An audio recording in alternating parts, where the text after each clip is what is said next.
Disclaimer. Heaven showed me I killed my babies.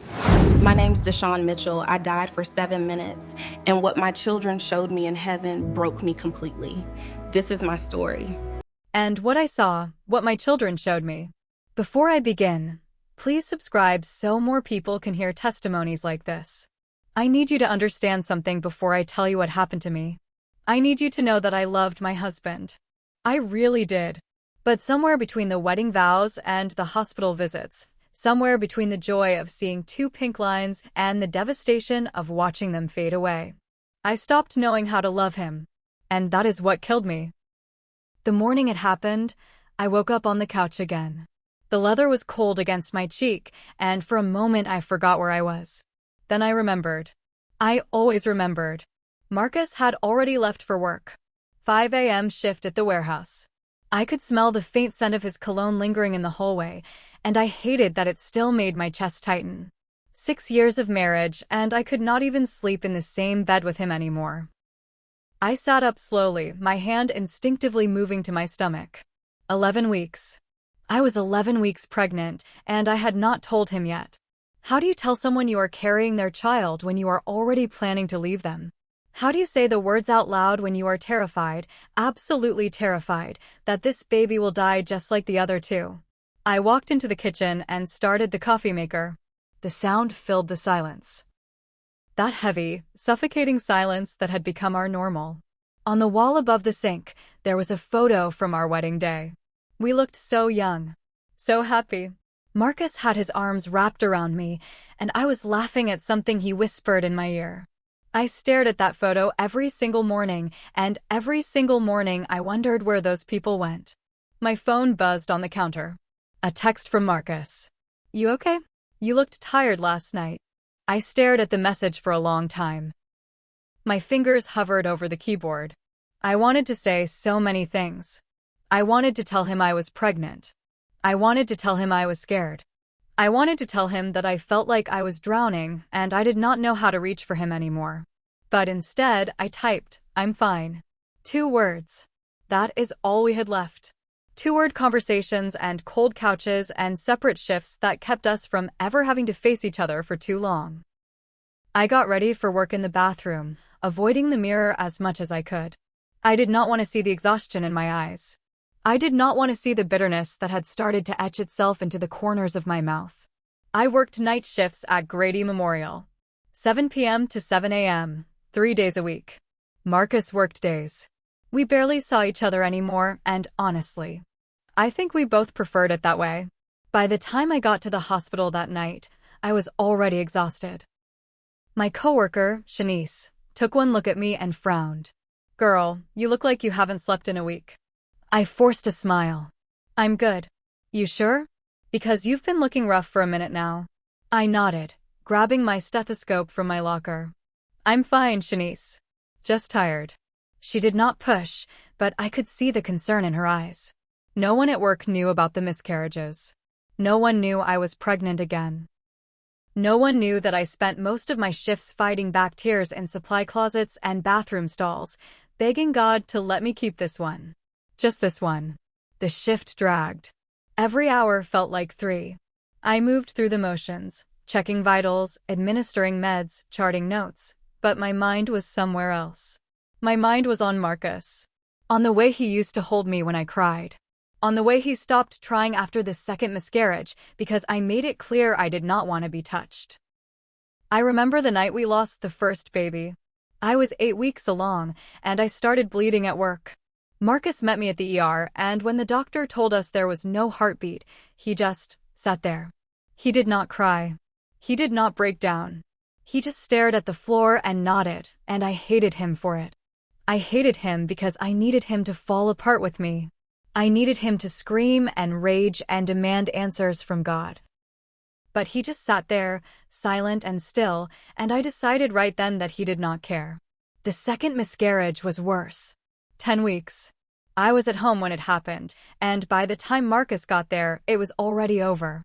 He tried to hold me, but I pushed him away. I could not stand the sight of him.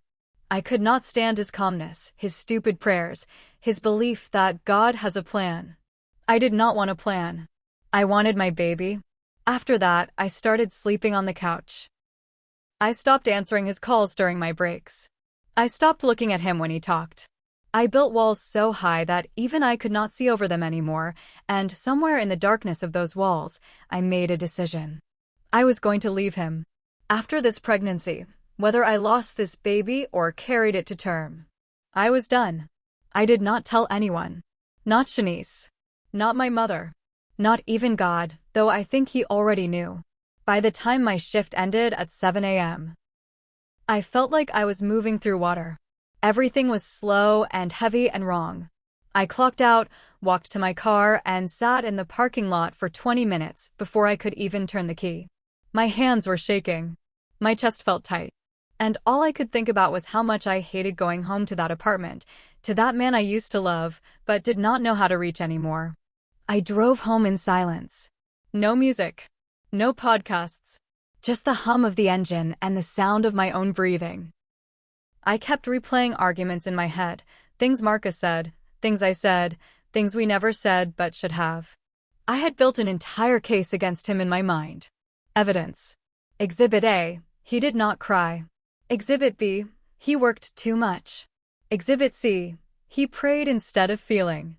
I convicted him 100 times over, and I never once considered that maybe, just maybe, I was wrong. When I pulled into the apartment complex, it was almost 2 a.m. The lights were off in our unit. Marcus was probably asleep. Good. I did not want to see him. I did not want to talk. I just wanted to crawl onto that couch and disappear into the cushions until my next shift. But when I opened the door, he was sitting on the couch. Waiting. Hey, he said softly. I froze. What are you doing up? I couldn't sleep. He looked at me, and I saw something in his eyes I had not seen in months. Desperation. Deshawn, we need to talk. I'm tired, Marcus. I know, but we can't keep doing this. I dropped my bag by the door and crossed my arms. Doing what? This. He gestured between us. This distance. This silence. Baby, I feel like I'm losing you. I laughed, and it came out cold and bitter. You lost me a long time ago. His face crumpled, and for a second I thought he might cry. But he did not.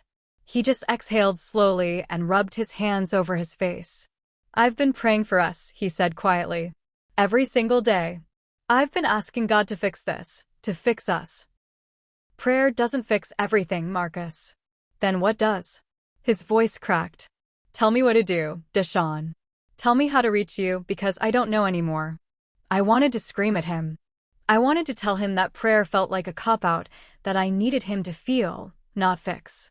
But instead, I just stared at him, and the words came out flat and lifeless. I'm pregnant. The room went silent.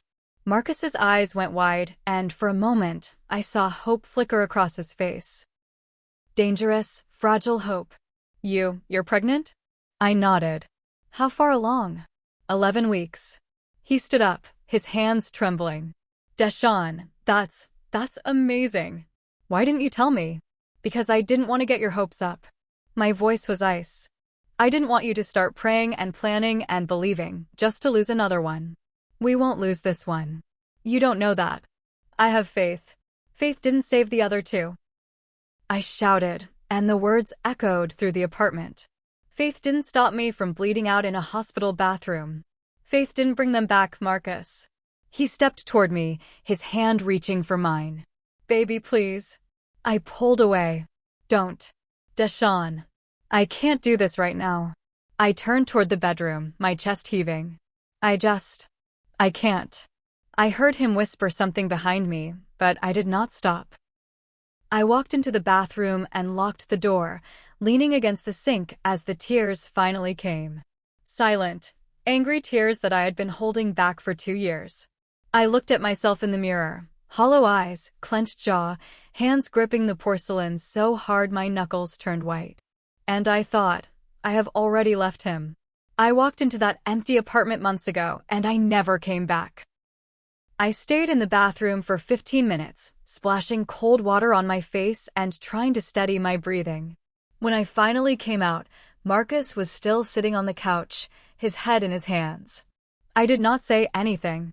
I just grabbed a blanket from the closet and curled up on the opposite end, as far from him as I could get. He looked at me for a long moment, and I could see the pain in his eyes, the confusion, the desperation. But I turned away and closed my eyes, pretending to sleep. I heard him sigh, a deep, broken sound that made my chest ache. Then I heard him get up and walk into the bedroom. The door closed softly behind him. I lay there in the dark, staring at the ceiling, my hand resting on my stomach. 11 weeks. I had made it to 11 weeks, and I was terrified. Absolutely terrified. Because I just knew, that my body was going to betray me again. And this time, I was not sure I would survive it. I must have fallen asleep at some point, because the next thing I knew, I was waking up to sharp, stabbing pain in my lower abdomen. My eyes flew open, and I gasped, clutching my stomach. The pain came again, deeper this time, radiating through my pelvis like a knife twisting inside me. No. No, no, no. I sat up too fast, and the room spun. My hands were shaking as I pulled back the blanket, and that is when I saw it. Blood. Dark, heavy blood soaking through my pajama pants. No. The word came out as a whisper, barely audible. No, not again. Please God, not again. I stumbled to my feet, my legs weak and unsteady, and made my way to the bathroom. The cramping was getting worse. Sharp, relentless waves that made me double over. I barely made it to the toilet before another gush of blood came, and I felt something shift inside me. Something wrong. Something final. I tried to scream for Marcus, but my voice would not work. My throat was tight, my lungs struggling to pull in air. I fumbled for my phone on the counter, my hands slippery with blood, and somehow managed to dial 911. 911? What's your emergency? I'm bleeding. My voice was barely a whisper. I'm pregnant, and I'm bleeding. Okay, ma'am, stay calm. How far along are you? 11 weeks. Are you experiencing any pain? Yes, it hurts. It hurts so bad. Okay, I'm sending paramedics to your location right now. Can you tell me your address? I gave her the address, but my vision was starting to blur. The cramping was unbearable now, and I could feel myself getting weaker. The blood, there was so much blood. More than the last 2 times. More than I thought was possible. Ma'am, are you still with me? I can't. Stay with me, okay? Help is on the way. Is there anyone else in the house with you? My husband, he's in the bedroom. Can you call out to him? I tried. I opened my mouth and tried to scream his name, but nothing came out. My body was shutting down. I could feel it. The strength draining from my limbs, the cold creeping into my fingers, the darkness edging into the corners of my vision. I slumped against the wall, my phone slipping from my hand and clattering to the floor. The 911 operator's voice was distant now, muffled, like I was underwater. I heard pounding on the door, heavy, frantic pounding. Deshawn! Deshawn, open the door. Marcus. He was trying to get in. I wanted to reach for the lock, but my arms would not move. I wanted to tell him I was sorry. Sorry for the walls. Sorry for the silence. Sorry for hating him when all he ever did was love me. But the words would not come. The door burst open, the lock splintering under his weight, and Marcus felt his knees beside me. His face was pure terror. Oh God, baby, no. He grabbed my face in his hands, his voice breaking. Stay with me, Deshawn. Stay with me. Please. I tried to focus on his face, but everything was fading. I could hear sirens in the distance, getting closer, but they felt so far away. Too far.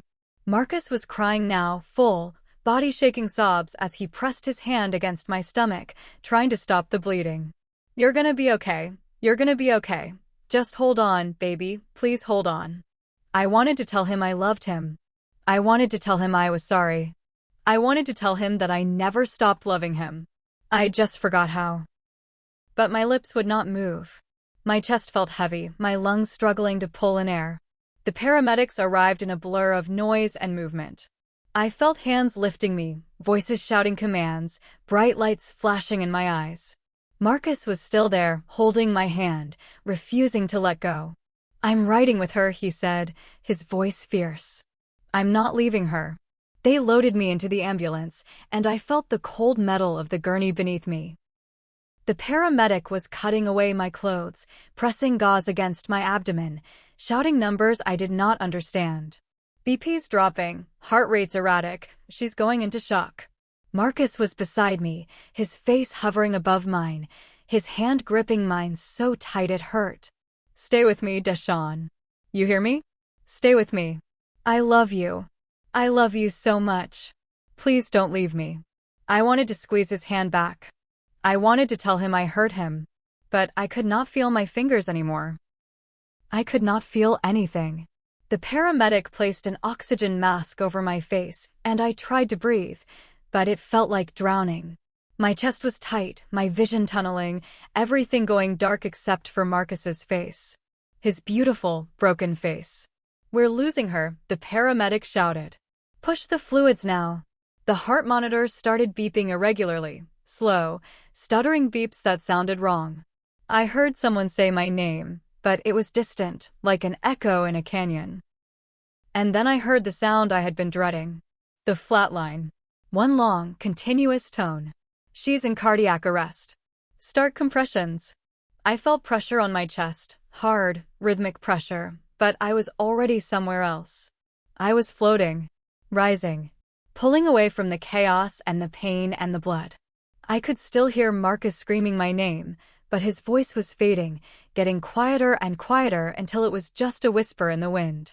And then, silence. Complete, absolute silence. The pain stopped. The noise stopped. The fear stopped. I felt warmth surround me, gentle and soft, like being wrapped in a blanket. My body. I could not feel my body anymore. I was weightless. Suspended. Drifting through something I could not name. I opened my eyes, or maybe I had never closed them, and I was no longer in that ambulance. I was no longer on that blood-soaked gurney with paramedics hovering over me and Marcus crying my name. I was somewhere else. Somewhere impossible. My wedding ring, the simple gold band Marcus slipped on my finger 6 years ago, was glowing, pulsing with a soft, golden light that matched the rhythm of a heartbeat I no longer had.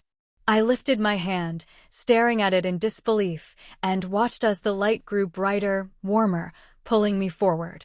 I turned slowly, and my breath caught in my throat. I was standing in a garden.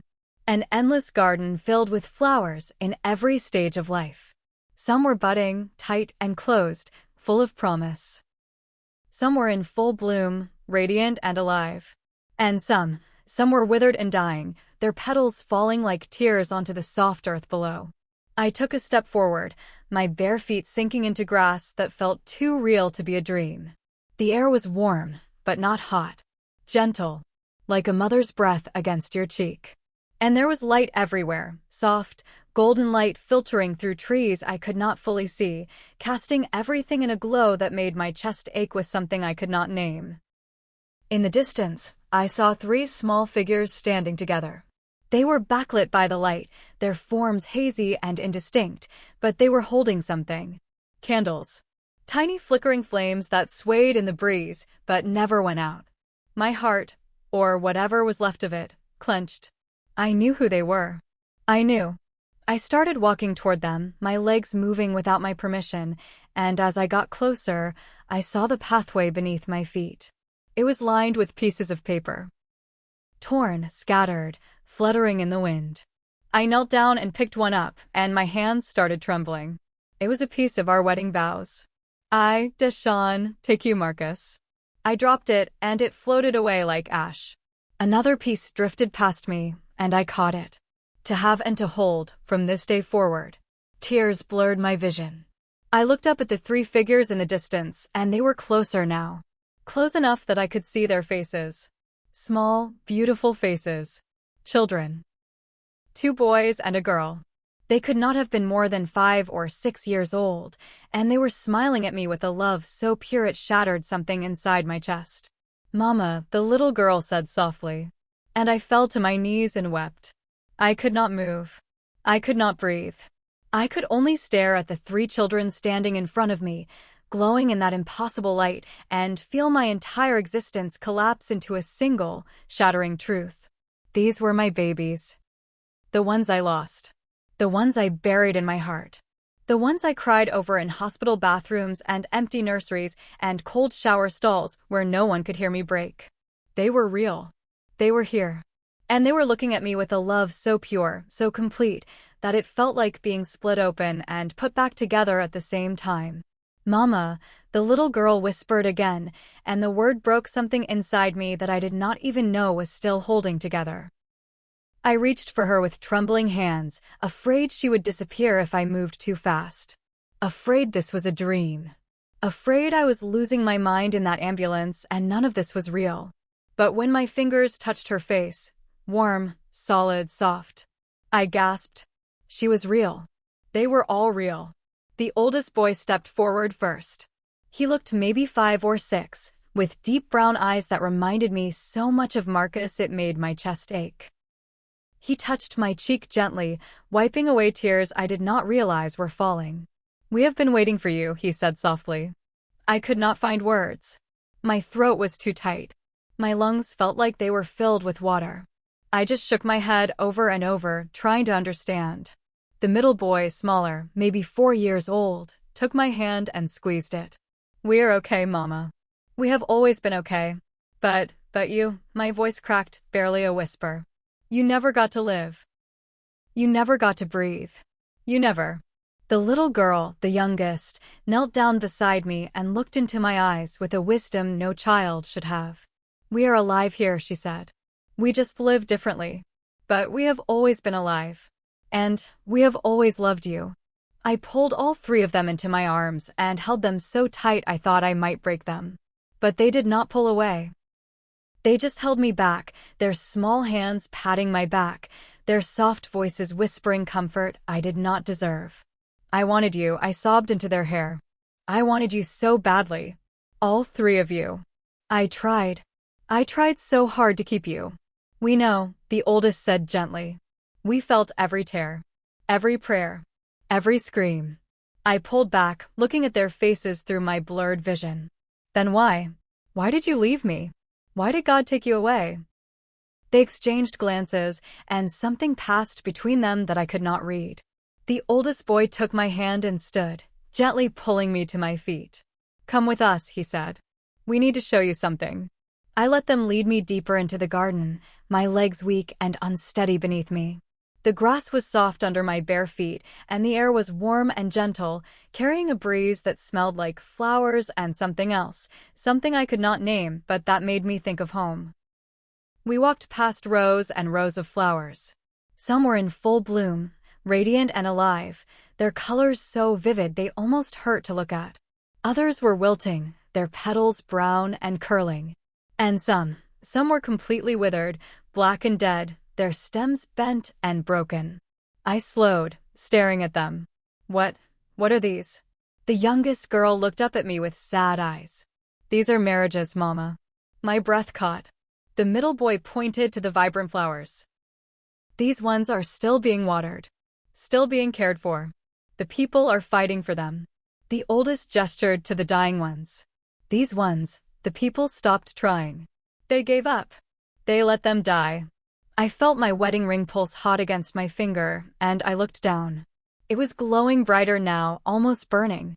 I looked back up at the flowers, my heart pounding, and that is when I saw it. One flower, nearly black, its petals falling like ash onto the ground below. It was withered and twisted, barely standing, and as I stared at it, I saw something reflected in the dying petals. Marcus's face. My face. Us. No. The word came out as a choked whisper. The middle boy stopped beside the flower and looked up at me. "This one is yours, Mama." I fell to my knees in front of it, my hands hovering over the blackened petals, but too afraid to touch. I let it die, didn't I? The little girl knelt beside me, her small hand resting on my shoulder. "You stopped watering it. You stopped fighting for it." Tears poured down my face, hot and endless. I didn't mean to. I was so hurt. I was so angry. "We know," the oldest said quietly. "But hurt and anger are not the same as death. You chose death, Mama. You chose to let it wither. I covered my face with my hands, sobbing so hard I could barely breathe. My wedding ring burned against my skin, and I felt the weight of every cold word, every silent night, every moment I chose bitterness over love pressing down on me like stones. Come, the little girl said gently, tugging on my hand. There is more you need to see. I did not want to see more.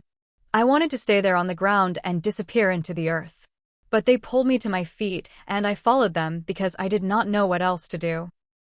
We walked until we reached a clearing in the garden, and in the center was a simple wooden table. On it sat 2 small cradles and 1 bassinet, all made of white wood and lace, and they were the most beautiful things I had ever seen. I approached slowly, my heart pounding in my chest. Each cradle had a name embroidered on the side in delicate gold thread. The first, Caleb. The second, Isaiah. The third, the bassinet, Grace.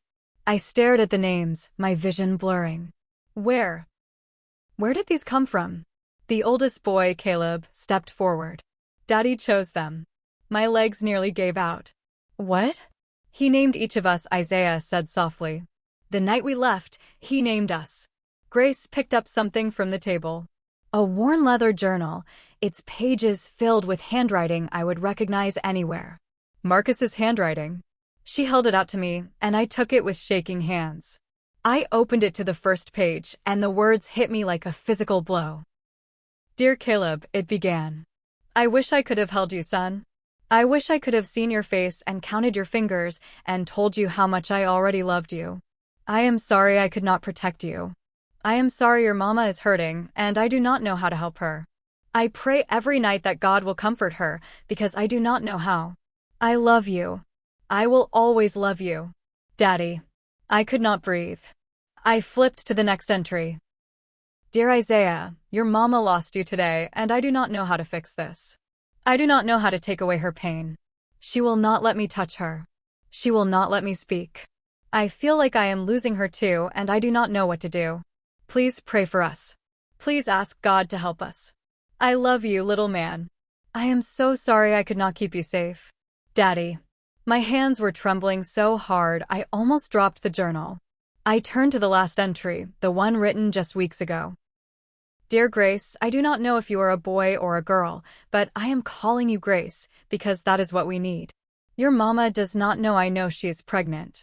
She has not told me yet, and I think it is because she is scared. I am scared too. But I am praying for you every single night. I am begging God to let you stay. Please stay, sweetheart. We need you. I need you. I need something to fight for, because I feel like I am losing your mama, and I do not know how to reach her anymore. Please stay. Please help me save our family. Daddy. The journal slipped from my hands and fell to the ground. I collapsed against the table, my body shaking with sobs so violent I thought I might shatter. He named you, I choked out. He named you and I never knew.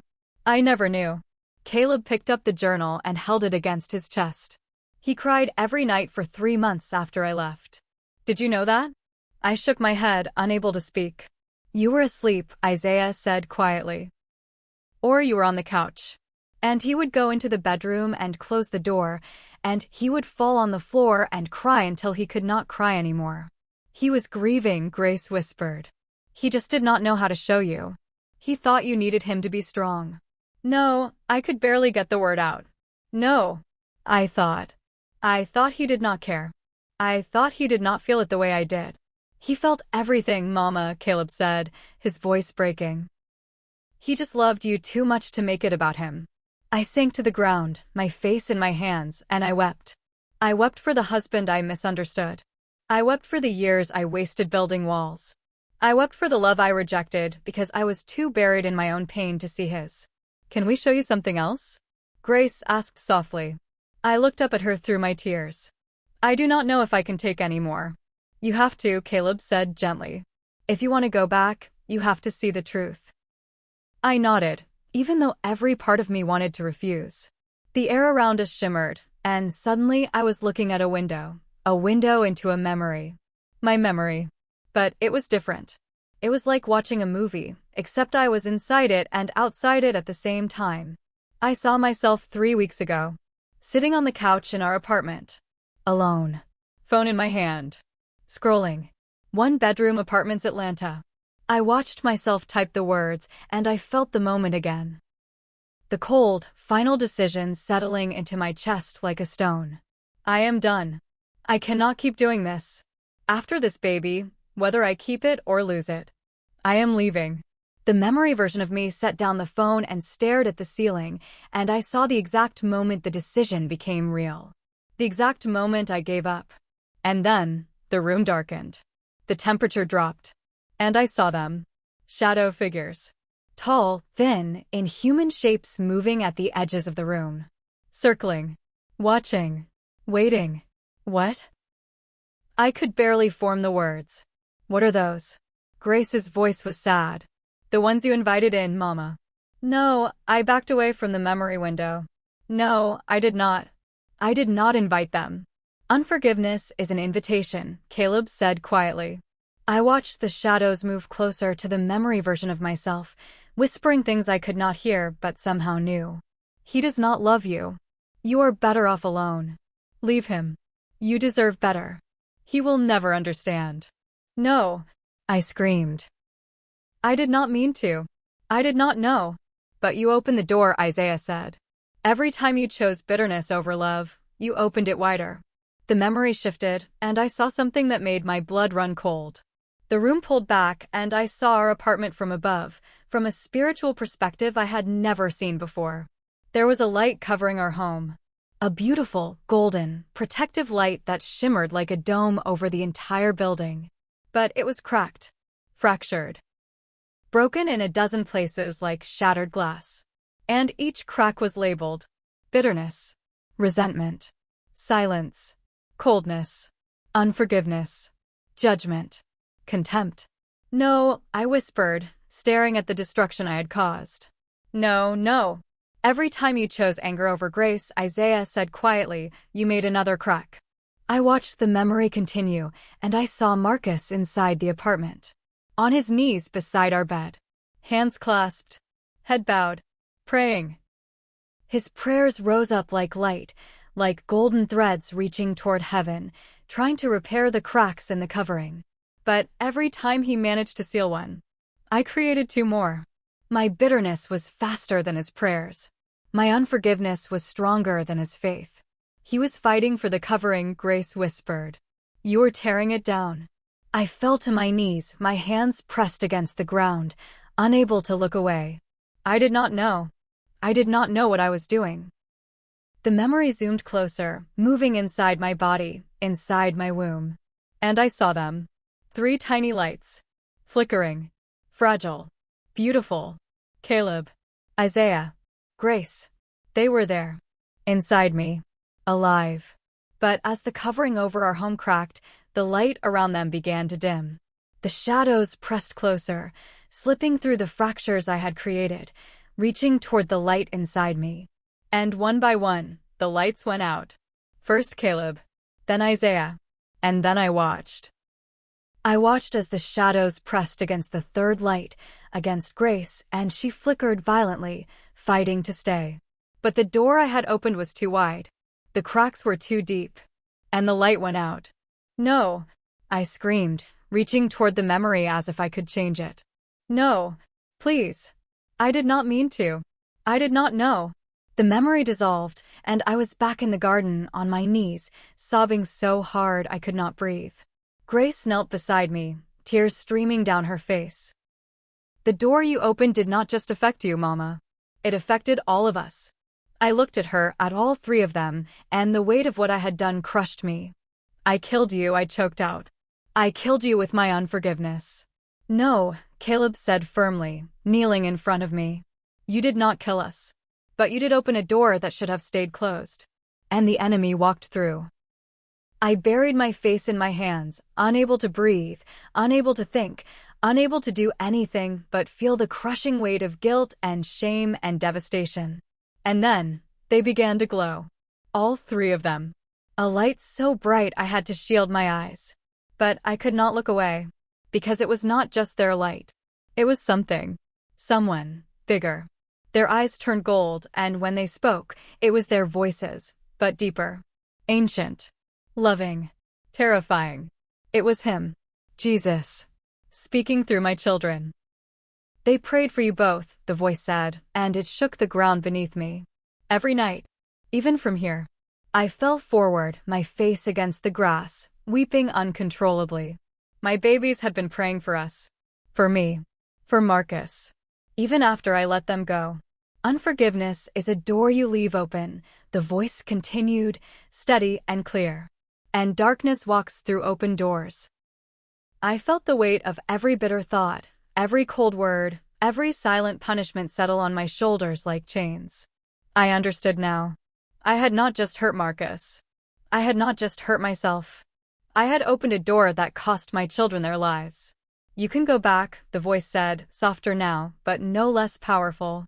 But only if you choose to forgive what you think he did not feel. I lifted my head, tears streaming down my face, and looked at my children. At their glowing faces. At the love in their eyes despite everything I had done. I choose, I whispered, my voice breaking. I choose to go back. Please. Please let me go back.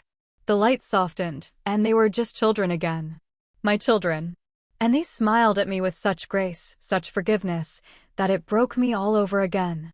I stayed on my knees, the weight of everything I had seen pressing down on me, and I spoke the truth I had been refusing to see for 2 years. I made him my enemy, I said, my voice shaking. I made him my enemy when God called him my covering. The children listened, surrounding me, holding space for my confession. I punished him with silence while he fought for us in prayer. I withheld forgiveness like it was mine to give or take. I built a case against him, and I was the judge and the jury and the executioner. My voice broke, but I kept going. I saw his strength and I called it coldness. I saw his faith and I called it indifference. I saw him trying to hold us together, and I hated him for not falling apart with me. I looked at Caleb, at Isaiah, at Grace, and the truth poured out of me like poison leaving a wound. I was not just the victim, I whispered. I was the destroyer too. I buried us both alive, and I blamed him for the grave. They moved closer, wrapping their small arms around me, and I felt forgiveness wash over me like warm water. Not from them. From God. Through them. We are proud of you, Mama, Caleb whispered. You are going to make it right, Isaiah said. Grace looked up at me with tears in her eyes. Tell Daddy we love him. Tell him we are proud of him. Tell him, we are okay. I nodded, unable to speak. If you are still here, thank you. Please subscribe if you want more testimonies like this. The garden began to fade. The light grew brighter, pulling me away from them. I reached for my children, desperate to hold them one more time, but they were already stepping back, smiling, waving. Forgive him, Mama, they called out as the light consumed everything. Forgive yourself. And then I was falling.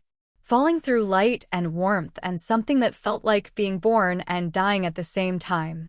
Falling back toward the pain. Back toward the blood. Back toward the husband I almost lost forever. Because I refused to see that he was grieving too. The light disappeared, and suddenly I was falling. Not gently. Not softly. I was plummeting through darkness, through cold, through something that felt like being ripped apart and stitched back together at the same time. And then, pain. Searing, burning, unbearable pain. My lungs exploded with air, a violent gasp that tore through my chest like broken glass. I choked, coughing, drowning in oxygen that felt like fire. My eyes flew open to blinding white light, and I heard voices shouting. Medical terms I could not process, machines beeping in frantic rhythm. She's back. We got a pulse. BP is 90/60, climbing. Heart rhythm stabilizing. Someone was pressing on my chest, and it hurt. Everything hurt. My body felt like it had been hit by a truck. My abdomen was on fire. My head was pounding. And my heart felt like it was breaking all over again because I was back in my body, back in this world, and my children were not with me. I tried to speak, but my throat was raw. I tried to move, but my limbs were heavy and unresponsive. All I could do was lie there on that cold metal gurney, tears streaming down my face, and feel the weight of everything I had just seen crushing down on me. My hand moved instinctively to my stomach. Empty. Aching. Gone. My babies. I finally managed to whisper, my voice cracked and broken. I saw my babies. A paramedic leaned over me, her face concerned but confused. Ma'am, you need to stay still. We're taking you into the ER now. You've been in cardiac arrest for 7 minutes. 7 minutes. I had been dead for 7 minutes. And in those 7 minutes, I had seen more truth than I had allowed myself to see in 2 years. The ambulance doors burst open, and I was rushed into the hospital. Bright fluorescent lights flashed overhead. Voices overlapped. Cold air hit my skin. And then I heard him. Marcus. Deshawn. Baby, where is she? That's my wife. His voice was destroyed. Raw and broken and desperate in a way I had never heard before. Sir, you need to wait. That's my wife, he shouted, and I heard the edge of panic, the edge of a man who thought he had lost everything. Let him in, I croaked, barely audible. Please, let him in. Someone must have heard me because seconds later, Marcus was there. He pushed past the nurses and doctors, and when he saw me, when his eyes locked on mine, he collapsed. He fell to his knees beside the gurney, grabbed my hand with both of his, and sobbed. Not quiet tears. Not dignified grief. Full, body-shaking sobs that came from somewhere so deep I felt them in my own chest. Baby, you're here. You came back. His voice was barely coherent through the crying. I thought I lost you. I thought you were gone. I tried to squeeze his hand, but I was so weak. Marcus. Don't talk. Just stay. Please just stay with me. I'm sorry. The words fell out of me before I could stop them. I'm so sorry. His face crumbled even more. Don't apologize. Just don't leave me again. Please. A doctor stepped forward, his voice calm but urgent. We need to get her to surgery immediately. She's still hemorrhaging. There's retained tissue from the miscarriage that we need to remove. Marcus's grip on my hand tightened. I'm going with her. Sir, you can't go into the OR. Then I'll wait right outside the doors. But I'm not leaving her. His voice was steel. I'm not leaving her again. They wheeled me toward the operating room, and Marcus walked beside the gurney, still holding my hand, refusing to let go until the last possible second.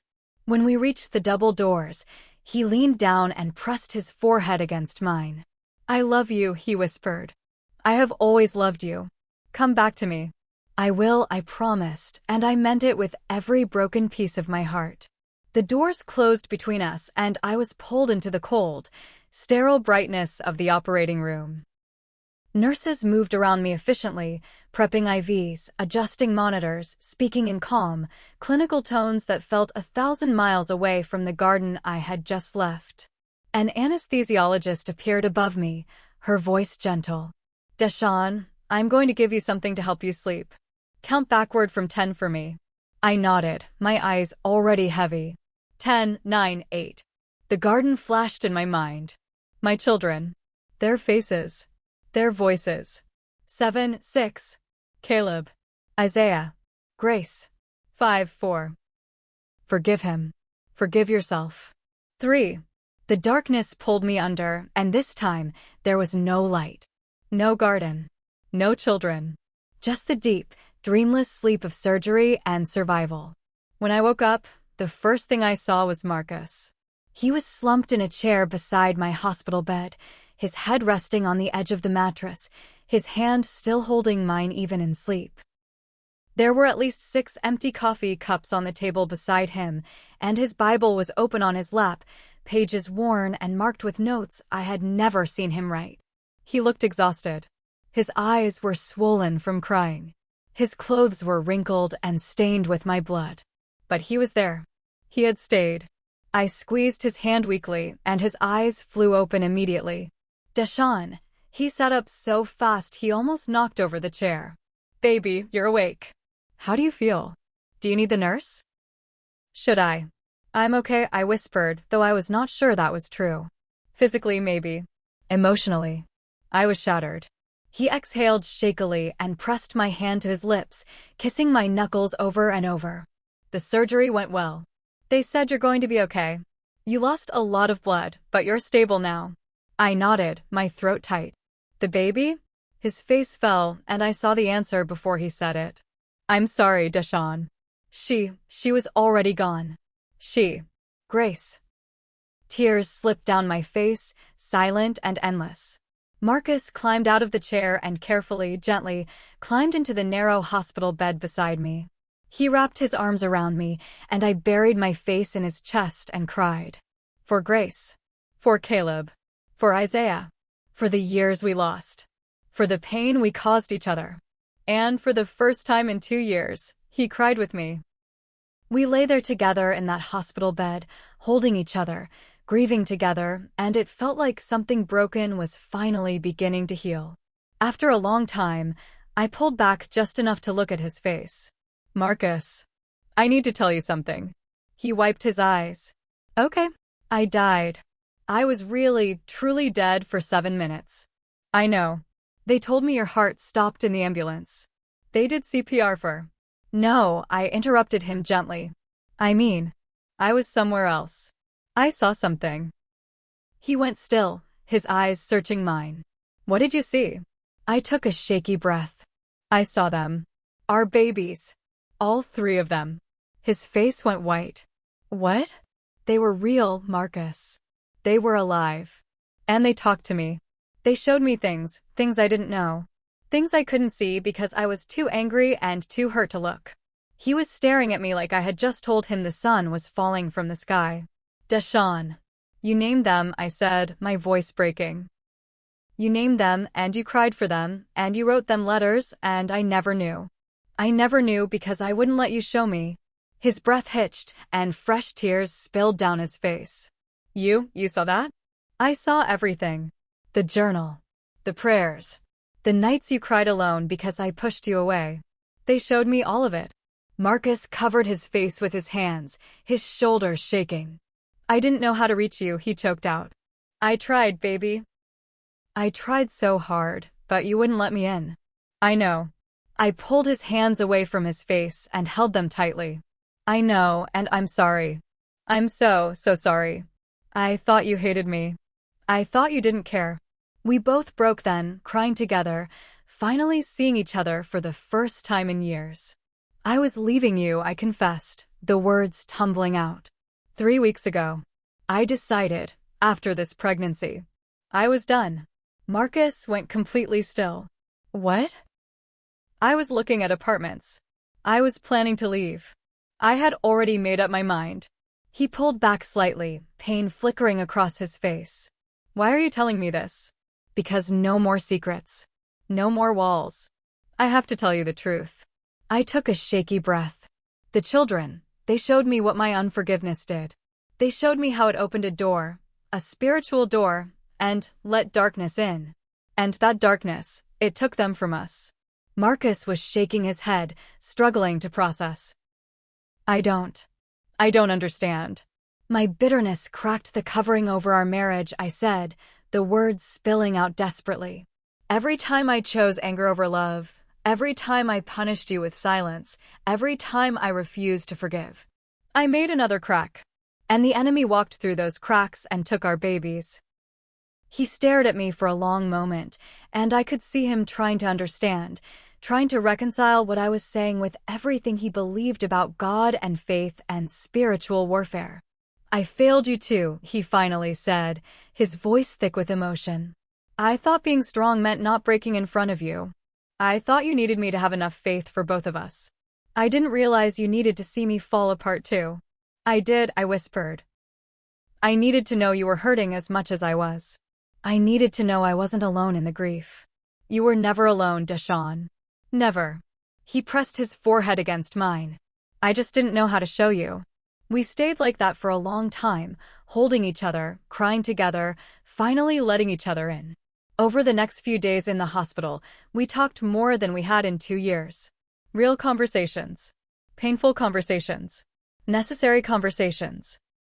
I told him about the garden, about the children, about the withered flower that represented our marriage. He told me about the nights he spent on his knees praying for us, about the journal he kept hidden because he was afraid I would think he was being dramatic, about how terrified he was that he was losing me. I felt you pulling away, he admitted one night. And I didn't know how to pull you back without making it worse. So you just prayed? What else could I do? You wouldn't talk to me. You wouldn't touch me. You wouldn't even look at me most days. His voice broke. Prayer was all I had left. I reached for his hand. I'm sorry I made you feel like that wasn't enough. I'm sorry I made you feel like I didn't care.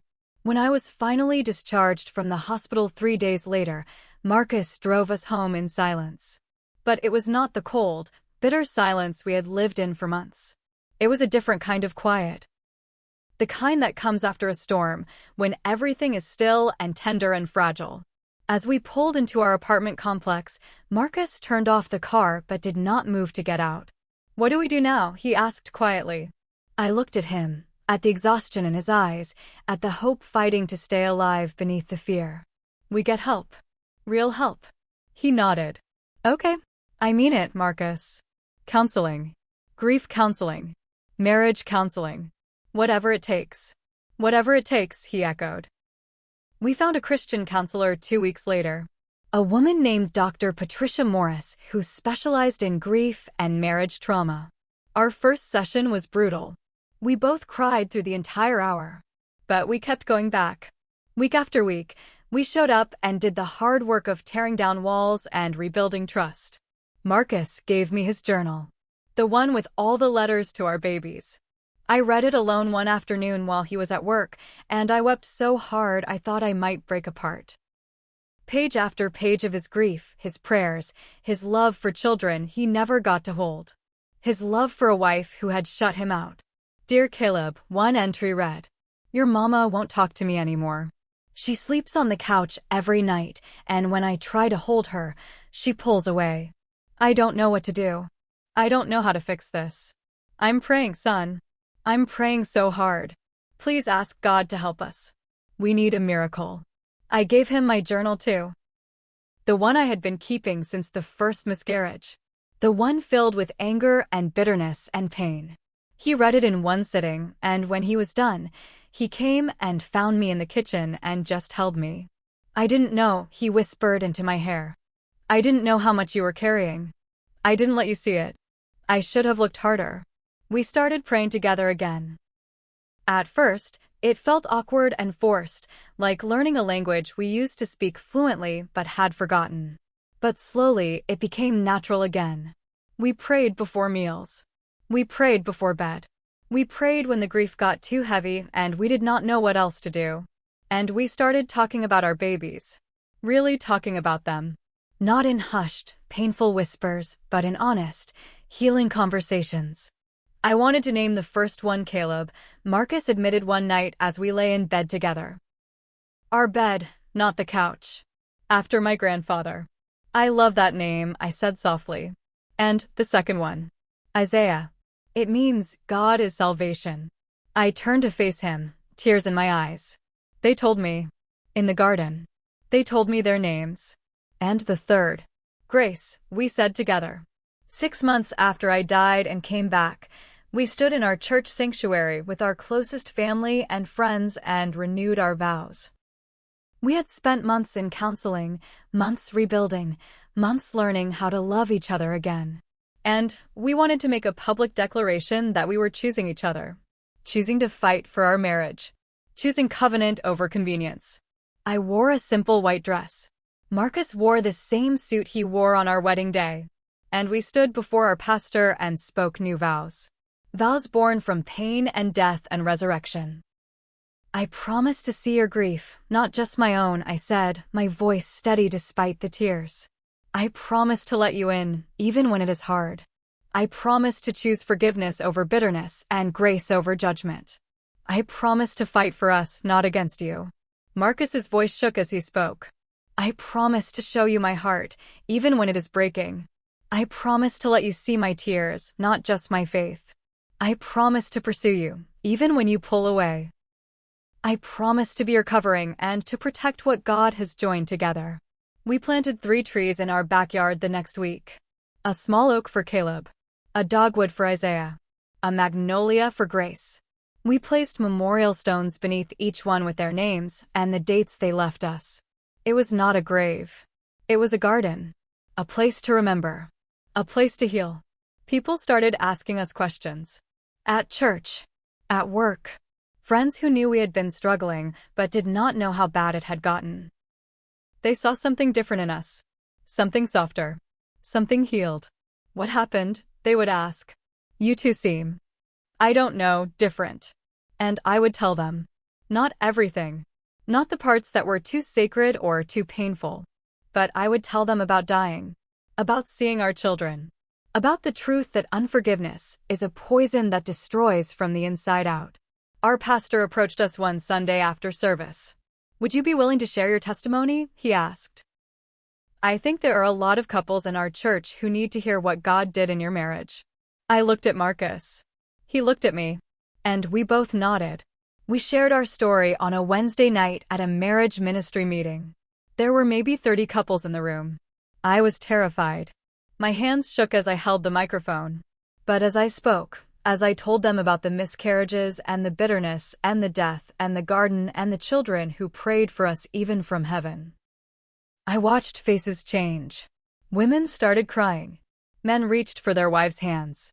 And when it was over, couple after couple came up to us with tears in their eyes.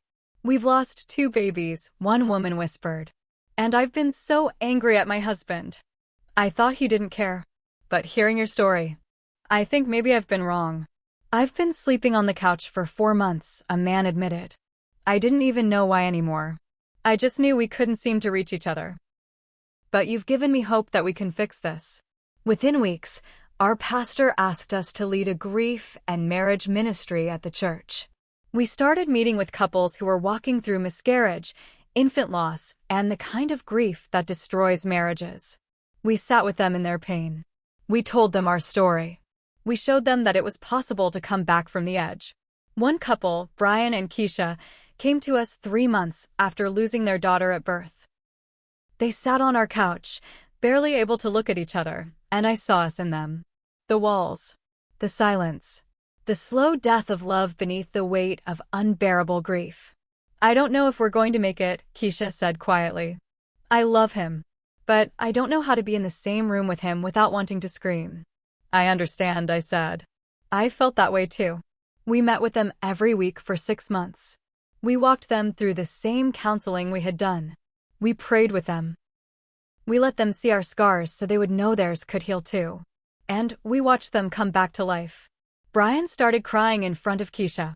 Keisha started letting him hold her. They planted a tree for their daughter. They started praying together. And 1 year after they first sat on our couch, they sent us a photo. They were smiling. Really smiling. And Keisha was holding a pregnancy test. We're scared, the text said. But we're believing God together this time. Thank you for showing us how. The emails started coming. Messages from people who had heard our testimony secondhand or thirdhand. People from all over the country who were walking through miscarriage and struggling marriages and who felt like they were drowning. Your story gave me permission to tell my husband I was angry. Your story helped me understand that my wife's silence wasn't rejection. Your story saved my marriage. I never imagined that the worst thing that ever happened to me, dying on the floor of my bathroom, losing my 3rd baby, nearly destroying my marriage, would become the thing God used to help others. But that is exactly what happened. Marcus and I are not perfect. We still have hard days. We still have moments where the grief comes back like a wave and knocks us down. We still have to choose forgiveness and grace and vulnerability over walls and bitterness and pride. But we are choosing. Every single day, we are choosing each other. And the children I never got to hold. Caleb, Isaiah, and Grace, they taught me something I could never have learned any other way. They taught me that love is not just a feeling. It is a choice. A daily, deliberate, sacrificial choice to see the best in someone even when all you can see is their worst. To forgive what feels unforgivable. To stay when everything in you wants to run. They taught me that grief shared is grief divided. That walls built to protect yourself end up becoming the prison that buries you both. That unforgiveness is not strength. It is a slow poison that will destroy everything you love. They taught me that God's covering over a marriage is real. And when we tear it down with bitterness and resentment and pride, We leave ourselves and the ones we love vulnerable to an enemy who comes to steal and kill and destroy. And they taught me that it is never too late. Even when your heart has stopped beating. Even when you have made the decision to leave. Even when you think the damage is too great to repair.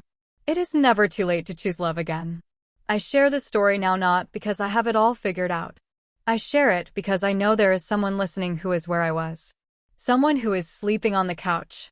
Someone who has built walls so high they cannot remember what their spouse's face looks like anymore. Someone who is planning to leave because they think it is the only way to stop the pain. And I need you to hear me. Your spouse is not your enemy. Grief is. Bitterness is. Unforgiveness is. The enemy of your soul is. But your spouse, the one you made vows to, the one who is hurting just as much as you are even if they show it differently, they are not the enemy. You are on the same team. Or at least you are supposed to be. But you cannot fight together if you are fighting each other. I almost lost everything because I refused to see my husband's pain. I almost destroyed the man God gave me to walk through life with because I was so consumed by my own grief that I made him the villain in a story where we were both just broken people trying to survive. Do not do what I did. Do not wait until your heart stops beating to see the truth. Do not wait until heaven shows you what you should have seen on earth. If you are holding unforgiveness toward the one God gave you to walk with, if you are punishing them for not grieving the way you grieve, if you are building walls to protect yourself, but really you're just building a tomb for both of you, let it go. Choose to see them. Choose to forgive them. Choose to fight for your covenant instead of against your spouse. Because unforgiveness is not a shield. It is a door. And what walks through that door will destroy everything you have left. I know. Because I opened that door. And it cost me 3 children and nearly cost me my marriage and my life. Do not make the same mistake I did. Choose love. Choose grace. Choose forgiveness. Choose life. Thank you for listening. Subscribe and watch the next testimony on your screen. If you are holding unforgiveness toward the one God gave you to walk with, you are not protecting yourself. You are building the very prison that will bury you both.